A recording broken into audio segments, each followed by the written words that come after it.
Hey guys, welcome to the channel. So today I want to talk to you guys about my theory that Shanks is going to join Blackbeard's crew. I know, it sounds kind of crazy, but once you guys hear me out a little bit, I don't think you're gonna think it's that crazy at all. What do we really know about Shanks? We know that he became a Yonko 6 years prior to the start of the story.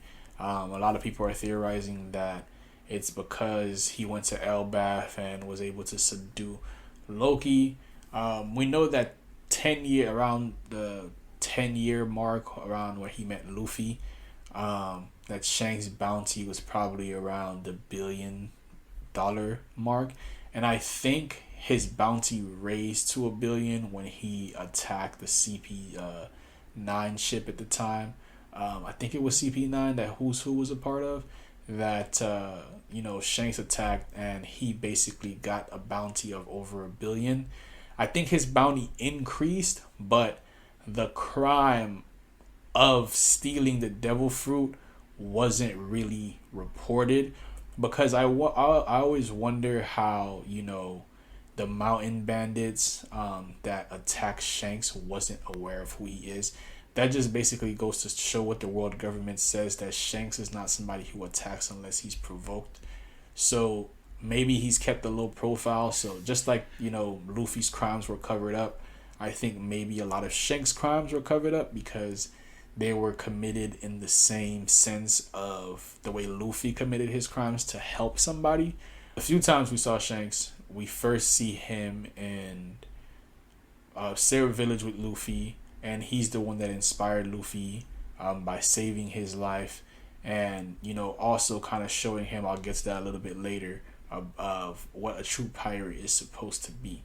The next time we see Shanks, Mihawk is showing him Luffy's bounty poster. Then we see him meeting with Whitebeard. Then after that, we see him in Marineford, and then we start seeing him a bit more as Luffy gets his 1.5 billion bounty. We see him again. We saw him on the cover of when Luffy got his 500 million bounty. We saw him on the cover of one of those chapters of looking up into the sky at a newspaper. So, and then we see him came to Wano, where he flexed his hockey and made Admiral Green Bull disappear. So we haven't really seen Shanks throughout the entire story, but his impact on Luffy is really, really, really, really big. A couple of examples. Shanks taught Luffy how to basically be a pirate. He inspired Luffy's ideology in a sense, because before, Luffy thought anybody that messed with you, you had to fight back. He didn't think Shanks was a man because the dude hit him, threw drinks in his face, broke stuff on top of him, and Luffy thought you were supposed to fight back. And Shanks, he's the type of man that picks his battles, and no harm was done. No one harmed his crew. They just harmed him. So he didn't really take no offense to it. He just laughed it off. But Luffy didn't understand that. Luffy decided to go and fight back. So because of that, the mountain band ended up hurting Luffy, which is what Shanks taught Luffy as a next lesson. Because Shanks wasn't willing to fight back when he was getting beaten up, but the moment his friend, which is Luffy, was getting beaten up, he decided to take action. So his crew beat up all the mountain bandits, and Higuma, the head mountain bandit, realized like, oh shit, what did I get myself into? And due to that, he decided to escape into the sea. His boat got eaten by a Sea King, and Shanks ended up coming to save Luffy in time before the Sea King ate him, and he ended up losing his arm in the process. So those actions, and Shanks not caring about the loss of his arm, made Luffy understand, one, how dangerous it is to be a pirate, but two, that it's not just about being strong and beating everybody that decides to talk to you.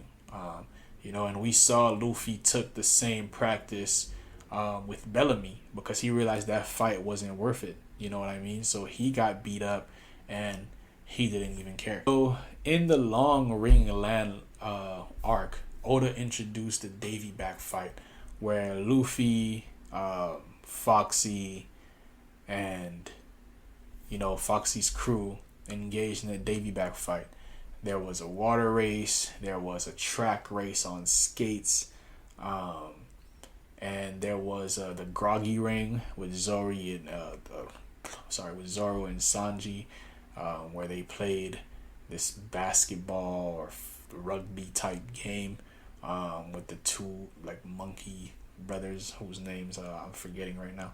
But so the Davy back fight, we've never seen it, or it's never been talked about in the story ever again. And it's interesting because for the most part, everything Oda introduces to us, we've seen at some point again. So I wonder why the Davy back fight hasn't been introduced. And the reason being, I think that Blackbeard is not the type of person, even right now, I don't think he'll challenge the red hair pirates head on. He may be strong enough to take Shanks head on right now that he has 2 devil fruits, but his devil fruits really work against people with devil fruits. One negates it, and now he has Whitebeard's devil fruit, which could basically end the world. But Shanks is not a devil fruit user. He's a hockey master. So due to that, I don't think that Blackbeard will try to take Shanks head on. Brand New said that Shanks's officers have they're all well known for their skills around the world, and they also have the highest average bounty on all like commanders for any Yonko crew or any crew period. So I personally think that Blackbeard is not gonna take Shanks head on. So what I think will happen is Blackbeard will challenge Shanks to a Davy back fight, and I think Blackbeard will use some kind of trickery to somehow poach Shanks from the red hair pirates. And now the red hair pirates will either disband, or what I think more likely to happen, because Shanks is an honorable person and he lives the life of a pirate truly. If he truly loses in the Davy back fight and he has to be on Blackbeard's crew, he will do so.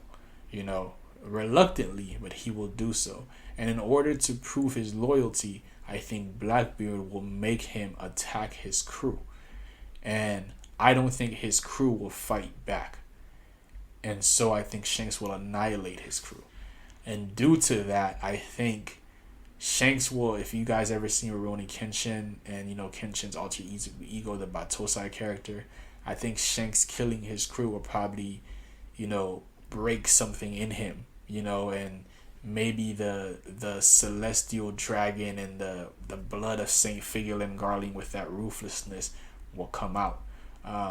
That's just my theory though, but I think that's what's going to happen. And then when Luffy does encounter Shanks again, I don't think the reunion is going to be as pleasant as we think, because Luffy is probably going to find out about Shanks' actions in attacking his crew and in joining the Blackbeard crew.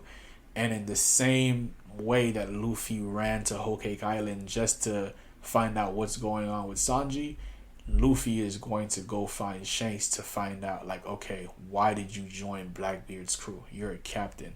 Why did you kill your crew? And then Luffy's going to find that Shanks completely changed. And I think this is proper for the story in a direction standpoint, because, Shanks shaped Luffy's ideology. You know what I'm saying? And Shanks has followed this ideology throughout his whole pirate career. I mean, he could have been a front runner for the One Piece because Whitebeard didn't want it, but he decided to wait until someone can challenge him for it. So Shanks is as honorable as they come. So he would join Blackbeard's crew.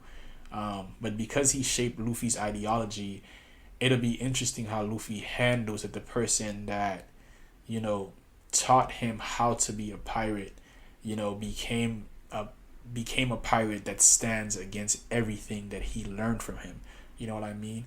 So it'll basically have to test Luffy's character development. It's just like he had to take down Shanks anyway, but it'll be a more emotional reunion, because if he does take down Shanks, I think Shanks will ultimately want to be defeated by Luffy, especially if he's gone rogue, so to speak.